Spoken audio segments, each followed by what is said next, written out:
Greetings, fellow South Africans, once more. My name is Ayanda Dlodlo, the Minister of Communications. Welcome to this week's edition of Government at Work, where we gain insight into government programs and events. Government extends its condolences to the families of the people who lost their lives and those who lost property during the heavy rains in KZN, but also in Gauteng earlier this week. As a nation that cares for each other, let us extend a supporting hand to those in our communities who have been left devastated by the recent storms. Moving internationally, 30 of our small businesses and cooperatives participate in the Small and Medium Enterprise Fair in China.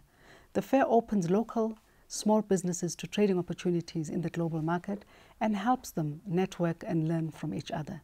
Staying with international affairs, the fifth ordinary session of the Pan-African Parliament is currently underway in Midrand, Johannesburg, South Africa. South Africa is proud to be the permanent host of the Pan-African Parliament, where delegates from all member states of the African Union gather to deliberate on the continental issues. Our relations with African nations remain essential to our growth and development. President Jacob Zuma is on a state visit to the Republic of Zambia to deepen our already existing good political, economic and cultural relations.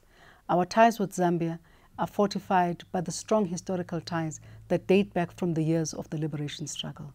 Zambia remains one of South Africa's top trading partners on the continent, with exports amounting to approximately 30 billion rand in 2016. Remaining on the continent, South Africa and Chad have signed an agreement that will see the reintroduction of the endangered black rhino to the Central African country in 2018, decades after it was last seen there. The two countries have signed a memorandum of understanding which will allow the translocation of 6 black rhino. According to the International Union of Conservation of Nature, there are around 5,000 black rhinos left in Africa, with South Africa's population at around 1,890. As we continue with the centenary celebrations of the anniversary month of our struggle stalwart, Oliver Reginald Tambo, the South African Reserve Bank has launched a 5 Rand coin in honor of our anti-apartheid hero. O.R. Tambo played a pivotal role in the country's struggle against apartheid. His stewardship of the liberation movement galvanized global support against apartheid. South Africans are encouraged to join in the celebrations as we draw lessons from his life and times and understand the qualities that made him succeed. In our work to advance the infrastructure development, Transport Minister Joe Maswanganyi was in the Western Cape to monitor progress on the upgrade of the crucial stretch of the N1 between Plattekloof Road and Old Oak Interchange.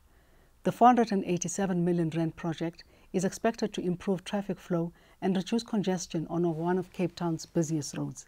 Approximately 120,000 vehicles travel the road during peak periods.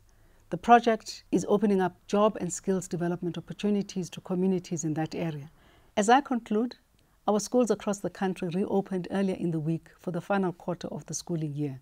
We're hopeful that pupils will be ready for the final stretch within their respective grades. Government encourages our grade 12 learners who will be sitting for the National Senior Certificate exams from the 23rd of October to the 28th of November to be positive and do their very best. As our greatest statesman Nelson Mandela once said, it always seems impossible until it's done. Thank you for tuning in to this week's Government at Work.